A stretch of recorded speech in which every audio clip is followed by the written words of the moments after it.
यहाँ गरीब किसान की कहानी है। गरीब किसान। एक वक्त की बात है, एक छोटे से गांव में राम नाम का एक गरीब किसान रहता था। इसके पास थोड़ी सी जमीन थी जिसे वो बहुत मेहनत से जोतता था, लेकिन उसकी फसल कभी भी इतनी ज्यादा नहीं होती कि वो अपने खानदान को खुला सके। राम दिन रात सख्त मेहनत करता था, लेकिन उसकी फसल अक्सर बारिश की कमी या कीड़ों की वजह से खराब हो जाती थी। वो बीज और खाद खरीदने के लिए मकामी सौदागर से पैसा उधार लेता था, लेकिन सूद इतना ज्यादा होता कि वो कभी भी कर्ज वापस नहीं कर पाता था। एक दिन गांव में शदीद खुश्कसाली आई और राम की फसल एक बार फिर तबाह हो गई। वो बेहद परेशान था और नहीं जानता था कि वो अपने खानदान को किस तरह खिलाएगा।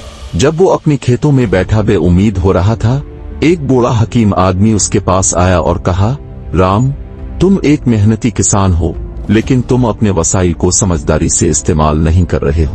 क्यों ना तुम ऐसे फसलें उगाओ जो कम पानी की जरूरत हो और जो कीड़ों से ज्यादा महफूज हो। राम ने बूढ़े आदमी की बात मानी और जवार और गंदुम जैसे फसलें उगाने शुरू की।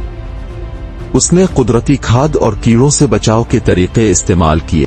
इसकी हैरत अंगेज तौर पर फसल बेहतर होने लगी और वो अच्छी पैदावार हासिल करने में कामयाब हो गया। वो अपने कर्जे वापस करने के काबिल हो गया और थोड़ा बहुत पैसा बचा भी लिया।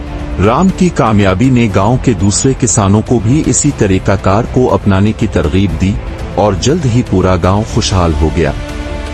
राम गांव का सबसे कामयाब किसान बन गया और वो अपनी कामयाबी पर फख्र महसूस करता था। कहानी का सबक। राम की कहानी हमें वसाइल का दानिशमंदी से इस्तेमाल करने और हालात के मुताबिक खुद को ढालने की अहमियत सिखाती है। ये कहानी ये भी बताती है कि मेहनत और अज़्म से हम सबसे मुश्किल चैलेंजेस को भी अबूर करके कामयाबी हासिल कर सकते हैं।